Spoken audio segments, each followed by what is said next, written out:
welcome to our podcast on economic systems. We're going to be talking about the four systems that you see at the top here and talk about how societies organize themselves to best decide what, how, and for whom to produce goods and services. So we'll talk about what each one of these is, but also the costs and benefits to each of these systems. So to begin with, we have to review why are there even different ways of creating economic systems? And we go back to that foundational vocabulary piece of economics. Because there is scarcity. There's never enough of everything to go around. So each group of people in a society need to figure out how do we divide that? And how do we get that to our people based on what that group of people needs? And so there are many different types of societies around the globe, many different values that these societies hold. So they're going to have to decide how their society will deal with the same problem that everybody's dealing with, which is scarcity. And so we'll go back to these three basic questions throughout the entirety of this podcast. Each economic system will have to figure out what should be produced, how to produce it, and for whom to produce those goods and services. In essence, how a country answers these questions proves or shows or determines what its economic system is. And so here are the four economic systems that we're going to be looking at. We will look at what's called a traditional economic system, move on to something that's called a command-based system, the market system, and then we will look at mixed economic systems, where we have combinations of some of these within any one system. So let's go ahead and look at the first one, which is a traditional economy. And so let's go back to our three questions. In a traditional economy, the question of what to produce, people follow customs and tradition and determine what to make based on what their ancestors made. The second question, how do we produce this? Well, people in these economies and these societies make goods the same way that their ancestors did. And for whom do they produce? People make things for the village. It's very communal. And so in a traditional economy, how are goods and services acquired when people need them? Basically in a system called bartering. We're not using money in this kind of economy, but we are using trade. So if I need fish, I'm going to have to trade something that I have for that fish. So the jobs are very traditional, based on custom, based on essential need for the community. And if we need something else that we don't have access to, we can go into our community, make some trades, and acquire what we need. Now, according to some of the common social goals of a society, there are some strengths to utilizing a traditional economy. It is structured on customs and shared beliefs. These societies tend to stay relatively small and close-knit. Everybody knows everybody. Everyone's willing to support everyone. And so there's not an idea of selfishness like it's me for myself and my family.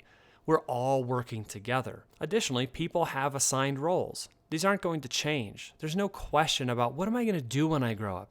You know what you're going to do when you grow up because your family has done that for the last 1,000 years. For some people, that is a strength. There are also weaknesses to a traditional economy. Just like we said that the roles not changing could be a strength, some people may view that as a negative. Well, what if I don't want to be the grain miller of my town? What if I want to do X, Y, or Z? Well, we don't have that in this town, so you can't. Additionally, because many of these traditional economies are exceptionally simple, they don't have mechanisms in place to deal with environmental disasters. Since they are linked so closely to the land, if the land freaks out near their society, this group is going to have an issue. If there's a massive drought and they are farmers, that is a problem.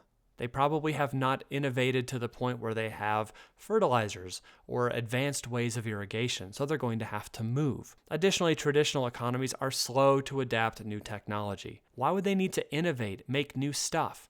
Everything we have here is provided for us. There's enough people to make the flour, to make the bread. Somebody bakes it. Somebody does this, somebody does that. Why would we need anything new? And finally, there is a relatively low standard of living by today's comparisons. Having to live outside in a teepee is relatively harsh a life compared to the homes that we own today that have insulation, that have heating and air conditioning, protection from the wind, etc. We're not likely going to be mauled by a bear based on where we choose to live. Whereas a traditional economy, since it is so tied to the land, one potential drawback is you don't have the modern conveniences that many of us have come to know. So the next system we would look at is what we call a command economy. And so go back to our 3 questions. In a command economy, what needs to be produced? A government, a central government, is going to make all economic decisions. How are those things going to be produced? Again, in a command economy, a central government is going to decide how much to produce and who's going to do it. And then the last question, for whom to produce? Again, we go back to that government. The government would decide who gets what. And so some traits you can see is that a strong central government is going to make all economic decisions, which of course is going to overlap with society. In a command economy, the government is going to own or control most property. So yes, your family lives in an apartment, but it was given to you by the government. They could, in effect, take it away whenever they want. Somebody other than yourself is making choices for you, and that someone else making choices is going to be a government. And so some examples of command economies in the world today, we have the communist nations, Cuba, Vietnam, North Korea, and the former Soviet Union that collapsed in the 1990s. Those were command economies, very left on the political spectrum.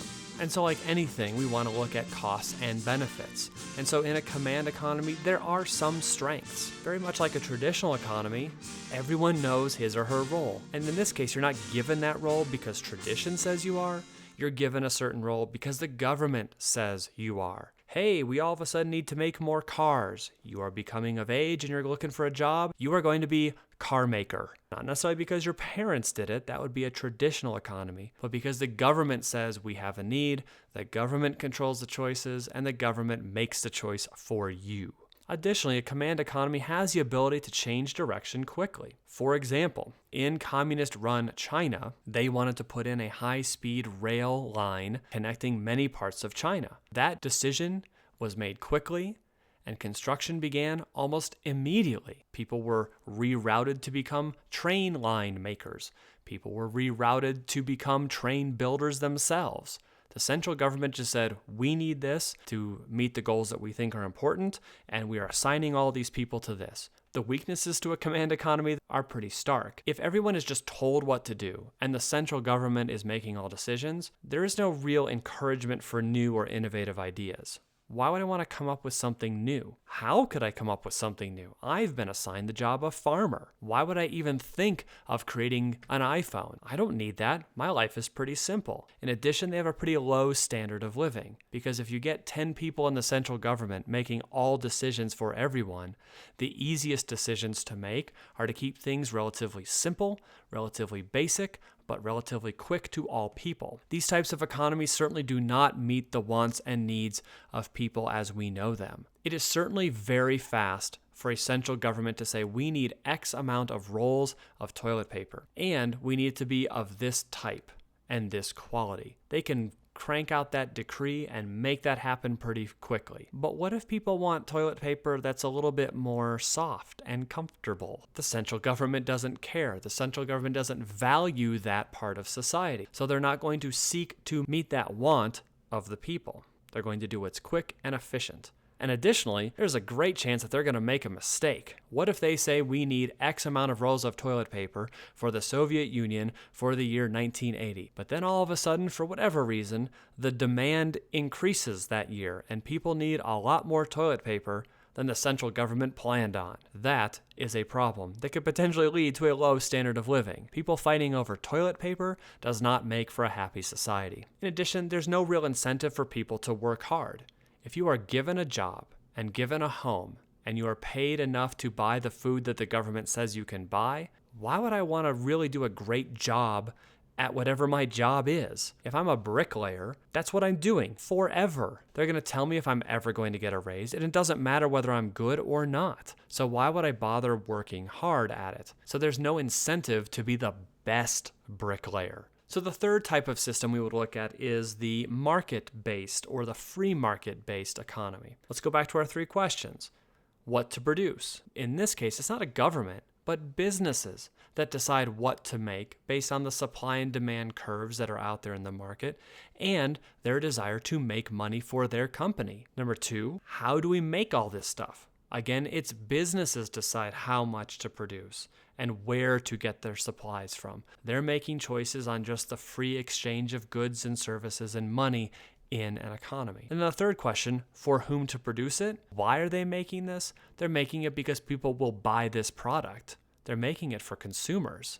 They're not making it for the government or for the entire group as in a traditional economy. They're making it for the individual who wants to spend money on their stuff. And so you can see in a market economy, these things change and shift from the other two that we've looked at. Price determines who gets what resources. If I have the money to afford something that's exceptionally expensive, then I can go ahead and choose to do that or not. If I don't have the money, I'm out of luck. Now, ideally, the prices of the necessities are something that many citizens can afford, like food, water, healthcare, etc. But if they're not for whatever reason, because the market has become imbalanced or it is focusing its priorities on other things, no government is going to step in and provide some sort of safety net for people to get those needs. In a free market system, every man for himself. Buyers are trying to pay less, sellers are trying to sell for more, and this idea of where we come to some agreement or equilibrium based on our supply and demand curves, that's what we call price. And additionally, in a market system, property is owned by the citizens. We can sell property whenever we want, we can buy whenever we want. The government does not interfere with property. And so the market economy is based on the idea of free enterprise. Competition reigns. If you want to join in the market and make your store, you're welcome to do that. If you don't, that's fine too. No government is going to tell you what to make or what to charge or how to do it. Companies are allowed and able to do whatever they want in order to maximize profits as they see fit. And the invisible hand of the market helps make decisions about how much and how many. It's not a government, it's just the normal flow of a market. And so there are strengths to a market-based system. Absolutely, the market can adjust over time. If people want new things, companies will pop up to meet those needs. If all of a sudden people think they need wearable technology like a watch that is a computer, somebody's going to meet that need. There's going to be very little government interference because basically the market runs itself. You're going to have a huge variety of goods and services, which makes consumers happy.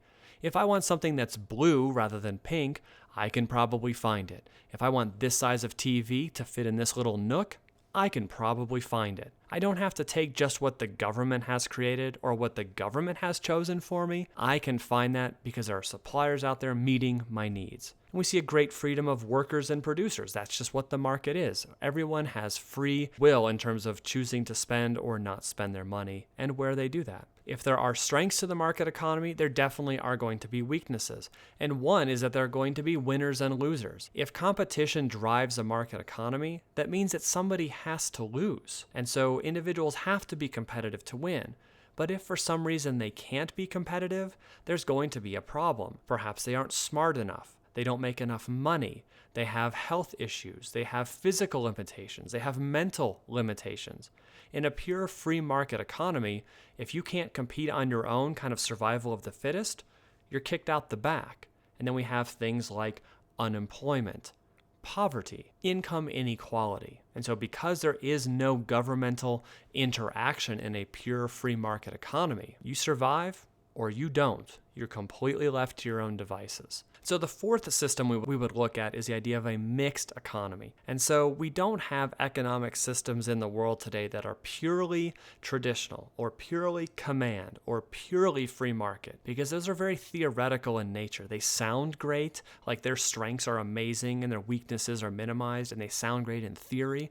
But in reality, no one system is able to sustain everything that a society really needs. There are usually elements of command and market in all of these systems that we would look at. So most economies today in the West, meaning Western Europe, North America, some elements of South America, are considered mixed. And so we use the term of capitalism here in the United States. We are not a completely free market economy. There are certain parts of our economy that are somewhat command-oriented, meaning that the government does control them. And as we've seen in other podcasts, that's things like public education, libraries, roads, fire, police services. And within the last couple of years, the idea of Obamacare or the Affordable Care Act, where the free market has failed. And so the government needs to step in some of these corners of the market in order to reach certain social goals. And so go back to our three questions.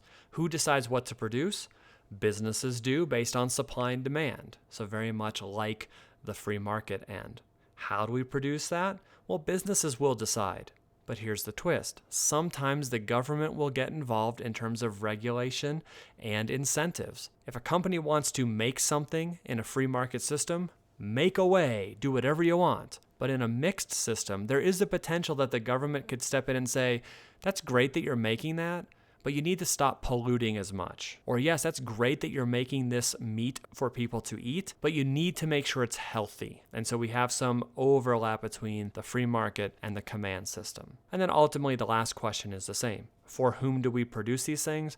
It is for the consumers. So the big change between the free market system and a mixed system is that at times we have governmental interaction into the economy. And this is in effect what the US has. And one way that shows up is how we have regulatory parts of our federal government.